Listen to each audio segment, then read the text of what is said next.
Hello friends, ಇವತ್ತು ನಾವು ಪಾತಳಿ ಅಥವಾ ಅರಿಶಿಣೆಲೆ ಕಡುಬನ್ನು ಮಾಡೋದನ್ನು ನೋಡೋಣ. ಇದು ನಾಗರ ಪಂಚಮಿ ಸ್ಪೆಷಲಾಗಿ ಮಾಡ್ತಾರೆ ಮಲೆನಾಡು ಸೈಡ್ನವರು, ಕರಾವಳಿ ಸೈಡ್ನವರೆಲ್ಲ. ಇದಕ್ಕೆ 1 ಕಪ್ಪು ಕಾಯಿ ತುರಿ, ಅದಕ್ಕೆ ಒಂದೆರಡು ಏಲಕ್ಕಿ ಹಾಕಿಬಿಟ್ಟು ಸ್ವಲ್ಪ ರುಬ್ಕೊಳ್ಳೋಣ.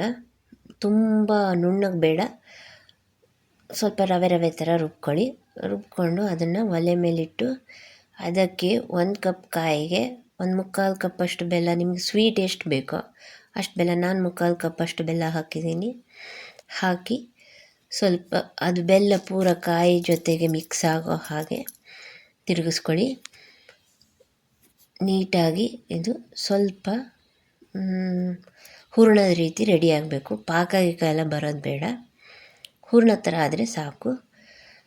ಒಂದು 5 ನಿಮಿಷ ಮಗಚಿ ಅದನ್ನು, ಕಾಯಿನ ಬೆಲ್ಲನ, ಆವಾಗ ಅದು ಹೂರಣ ರೀತಿ ರೆಡಿ ಆಗುತ್ತೆ.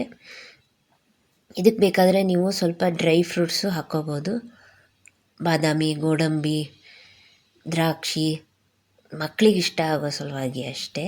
ಇಲ್ಲದಿದ್ದರೆ ಸಾದಾ ಸಿಂಪಲ್ಲಾಗಿ ಇದೇ ಹೂರಣ ಮಿಕ್ಸ್ ಮಾಡಿಬಿಟ್ಟು ಮಾಡ್ಬೋದು. ನಾನು ಸ್ವಲ್ಪ ಗೋಡಂಬಿ ಹಾಕಿದ್ದೀನಿ ಇದಕ್ಕೆ. ಈ ಹದಕ್ಕೆ ಬಂದ ಮೇಲೆ ಹೂರಣ ಆಫ್ ಮಾಡ್ಕೊಂಬಿಡಿ. ಒಲೆನ ಆಫ್ ಮಾಡಿಕೊಂಡು ಬದಿಗೆ ಆರಕ್ಕೆ ಇಟ್ಬಿಡಿ. ಇದು ಗಟ್ಟಿಯಾಗಿ ಬರುತ್ತೆ ನೀಟಾಗಿ ಸ್ವಲ್ಪ ಆರಿದ ಮೇಲೆ. ಈಗ ಇನ್ನೊಂದು ಪಾತ್ರೆಯಲ್ಲಿ ನಾನು 2 ಸೌಟು ಅಕ್ಕಿ ಹಿಟ್ಟು ತೊಗೊಂಡಿದ್ದೀನಿ, ಅಂದರೆ 2 ಕಪ್ಪಷ್ಟು ಅಕ್ಕಿ ಹಿಟ್ಟು. ಅದಕ್ಕೆ 1 ಚಮಚ ಉಪ್ಪು ಸೇರಿಸಿದ್ದೀನಿ, ಅರ್ಧ ಚಮಚ ಉಪ್ಪು ಸೇರಿಸಿದ್ದೀನಿ.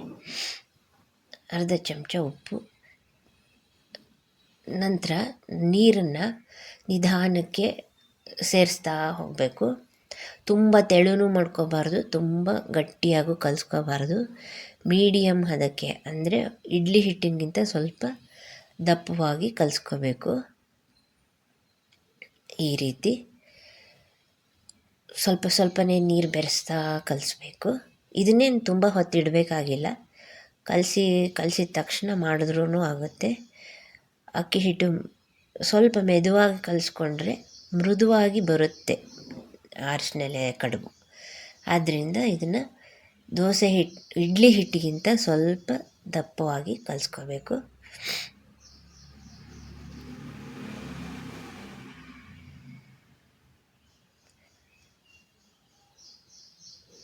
ನೋಡಿ,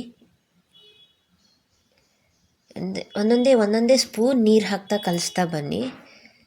ಈಗ ನಾನು ಗೋಡಂಬಿ ಹಾಕ್ಕೊಂಡಿದ್ದೀನಿ, ನಾನು ಸ್ವಲ್ಪ ಇದಕ್ಕೆ ಹೂರಣಕ್ಕೆ. ಈಗ ನಾವು ಅರಿಶಿಣೆಲೆನೆಲ್ಲ ಚೆನ್ನಾಗಿ ತೊಳೆದು ಒರೆಸಿ ಇಟ್ಕೊಳ್ಳೋಣ.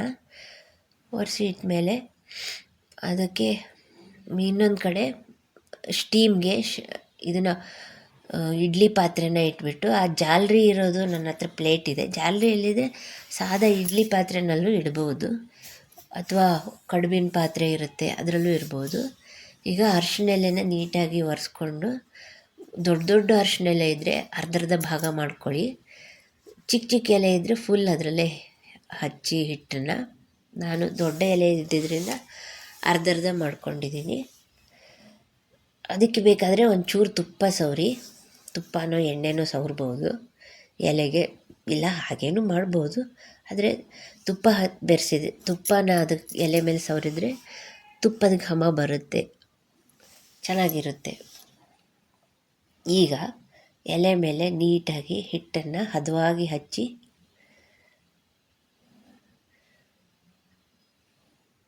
ಹರಡ್ಕೊಳ್ಳಿ ನೀಟಾಗಿ. ಹೀಗೆ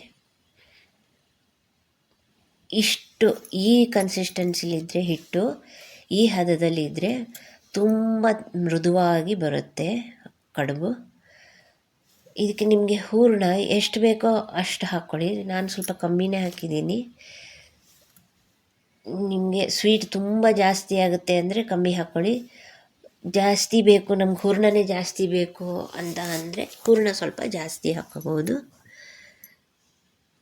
ನೋಡಿ, ಈ ಥರ ಹೀಗೆ ಹೂರಣನ ಇಟ್ಬಿಟ್ಟು ನಂತರ ಎಲೆನ ಮಡ್ಚ್ಕೋಬೇಕು. ಮಡಿಸಿ ಸೈಡಿಗೆಲ್ಲ ಒತ್ತಬೇಕು. ಹೀಗೆ ನಾನು ಬಳಸಿರೋದು ಕೆಂಪಕ್ಕಿ ಹಿಟ್ಟು.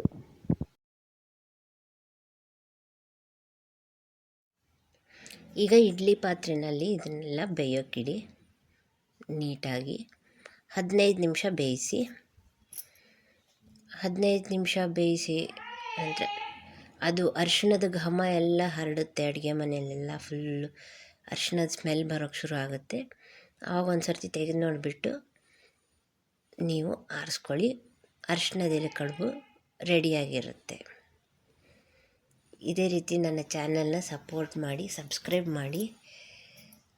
ಇನ್ನೂ ಹೊಸ ಹೊಸ ವಿಡಿಯೋ ಹಾಕೋಕ್ಕೆ ನನಗೂ ಇನ್ಸ್ಪಿರೇಷನ್ ಇರುತ್ತೆ. Thank you so much. ನನ್ನ ವಿಡಿಯೋಗಳನ್ನು ನೋಡ್ತಾ ಇರಿ, ನನಗೆ ಸಪೋರ್ಟ್ ಮಾಡಿ, ಲೈಕ್ ಮಾಡಿ, ಶೇರ್ ಮಾಡಿ. ನಿಮ್ಗೆ ಇಷ್ಟ ಆದರೆ ಏನೇ ಇದ್ದರೂ ಕಮೆಂಟ್ ಬರೆದು ತಿಳಿಸಿ. ನನಗೆ ತುಂಬ ಧನ್ಯವಾದಗಳು.